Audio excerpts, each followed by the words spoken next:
राष्ट्रीय महामार्गावर S T बसची मोराला धडक, 40 प्रवासी थोडक्यात बचावले. धारूर तालुक्यात वन्यजीवांचे अपघात वाढले. दिनांक 20 जुलै 2026 वार सोमवार रोजी सायंकाळी अंदाजे 6 ते 7 वाजण्याच्या दरम्यान खामगाव पंढरपूर राष्ट्रीय महामार्गावरील आंबेवडगाव स्टँडवर एक दुर्दैवी घटना घडली. Majalgaon आगाराची Pandharpur Majalgaon S T bus क्रमांक MH14 MH0542 प्रवास करत असताना अचानक रस्त्यावर आलेल्या राष्ट्रीय पक्षी मोराला धडक बसली. या अपघातात मोराचा मृत्यू झाल्याची माहिती समोर येत आहे. घटनेच्या वेळी बसमध्ये सुमारे 40 प्रवासी प्रवास करत होते. सुदैवाने या अपघातात कोणत्याही प्रवाशाला दुखापत झाली नसल्याची प्राथमिक माहिती आहे.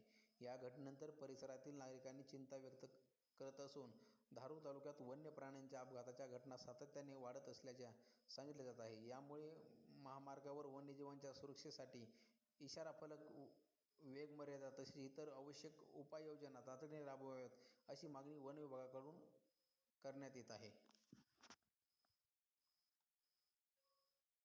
या घटनेबाबत अधिकृत माहिती पुढील घडामोडी मिळताच आम्ही आपल्यापर्यंत पोहोचवू. अशाच ताज्या आणि विश्वासार्ह बातम्यांसाठी आमचे चॅनल सबस्क्राईब व शेअर करा.